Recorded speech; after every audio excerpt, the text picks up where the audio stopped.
Good evening, नमस्कार। आज मैं बैठा था, किताब पढ़ रहा था एक बहुत दिन बाद, और एक वर्ड सामने बार बार आ रहा था और वो है रिजेक्शन, या हिंदी में देखा जाए तो इसको कहते हैं अस्वीकार करना। द ऑपोजिट स्वीकार इज अस्वीकार। तो रिजेक्शन हमारी लाइफ का एक हिस्सा है। अगर आप सोचते हो कि कितनी बार आपके लाइफ में आपको रिजेक्शन सहना पड़ा, आपको अस्वीकार किया गया है, चाहे वो स्कूल में हो, चाहे वो काम में हो, घर पे, बाहर, दोस्तों के साथ, हर जगह जहां भी इंसान मौजूद हैं वहां पे ये रिजेक्शन नाम की चीज जरूर होती है। It's a part and parcel of life. अब मेरा तजुर्बा ये है खास करके रिजेक्शन के साथ, क्योंकि मैंने स्कूल में कई बार मेरे साथ हुआ है। चाहे मैं एक स्पीच पढ़ना चाह रहा था, मैंने सारा प्रिपरेशन कर लिया, एन वक्त पे मैं स्टेज पे जाने वालों को आके रोक देता और कहता नहीं, आप नहीं जाओगे, बिना कोई कारण मुझे बाजू किया जाता है। काम के वक्त, काम की जगह पे सब प्रिपेयर कर चुके हैं, मीटिंग में जाने वालों, एन वक्त पे आता है नहीं, आप नहीं जा रहे हो, आप बैठिए।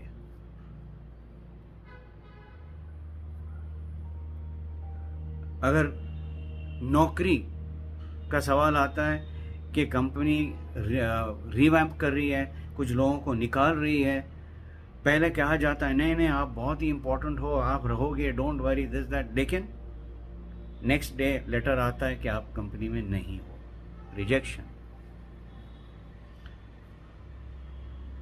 घर में भी कई चीजें होती हैं जो शेयर नहीं किया जाता है, और एक तरीके से देखा जाए तो वो आपको रिजेक्ट कर रहे हैं कि आप उसके काबिल नहीं हो। You are not ready, you are not capable of handling the information जो हम शेयर करना चाहते हैं, लेकिन हम समझते हैं कि आप उसके काबिल नहीं हो। तो देखा जाए तो वो भी एक तरीके से रिजेक्शन ही है। अब ये रिजेक्शन बार बार कई लोगों को बार बार इसका मुकाबला करना पड़ता है, और कई लोग तो ऐसे हैं कि वो बिखर जाते हैं। समझने वाली बात है कि रिजेक्शन एक part and parcel human learning की है। ये एक चीज सिखाती है। क्या सिखाती है? अब मेरा तजुर्बा रहा है कि जब भी मुझे रिजेक्ट किया गया है, कुछ समय के लिए तो थोड़ा सा दुख होता है जरूर, कि फिर डाउट्स क्रिएट होते हैं हमारे अंदर कि मैंने क्या कर दिया, मैंने क्या बोल दिया, क्या सही नहीं किया है। इतनी प्रिपरेशन करने के बावजूद मुझे एक्सेप्ट नहीं किया जा रहा है। तो कारण क्या हो सकता है?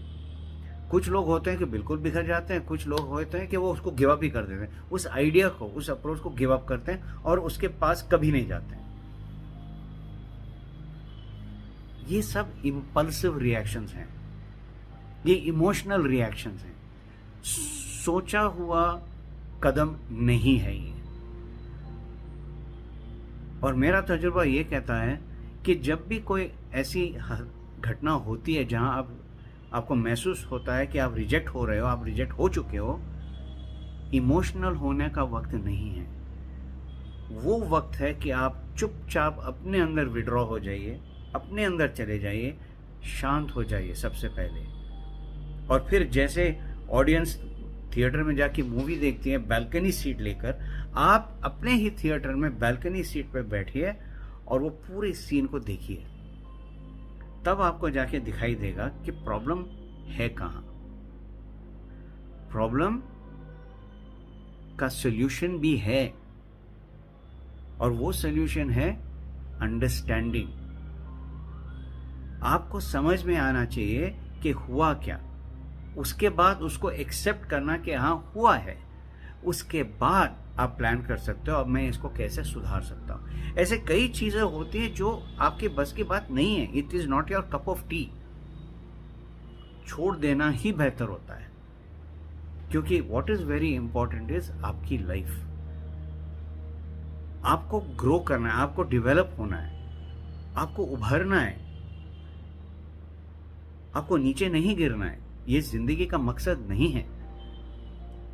रिजेक्शंस आती ही है हमारी लाइफ में हमें सिखाने के लिए कि आपके अंदर ये चीज में अभी थोड़ा सा वक्त है, इस पे काम करो। आप रेडी नहीं हो, आपके इस चीज के लिए, इस टॉपिक के लिए या इस काम के लिए आपकी समझ अभी डेवलप नहीं हुई है, तो आपको ये नहीं मिलेगा, ये काम ही नहीं मिलेगा, ये रिस्पॉन्सिबिलिटी नहीं मिलेगी। एक तरीके से देखा जाए तो रिजेक्शन तो आपकी भलाई के लिए है, वो आपको प्रोटेक्ट करती है, वो आपको संभालती है शर्मिंदगी से, नुकसान से, इसीलिए तो आपको दिया नहीं जाता है।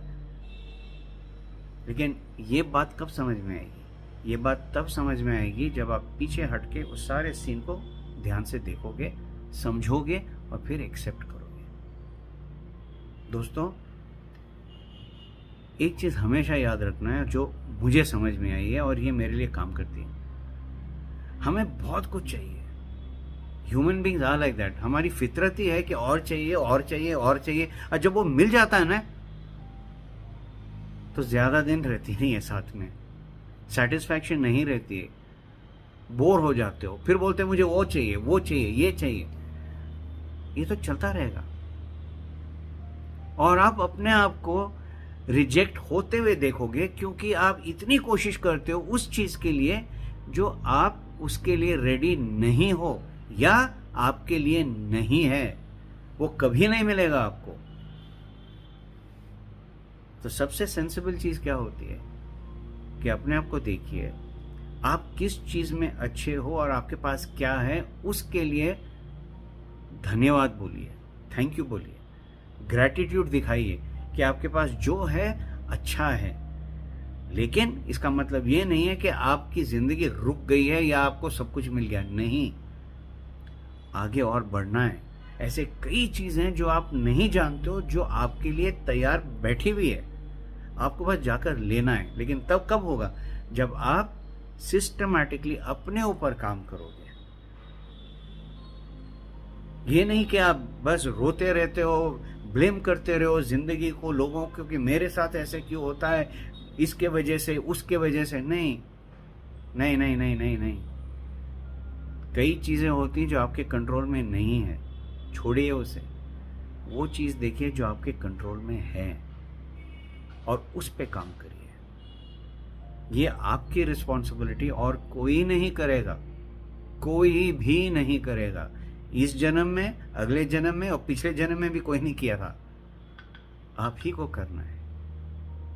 तो रिजेक्शन को इस नजरिए से देखिए आप कि ये आपके कुछ सिखाना चाहता है, और सीखिए और फिर देखिए आप कहां से कहां पहुंच जाते हो मुस्कुराते हुए। All the best.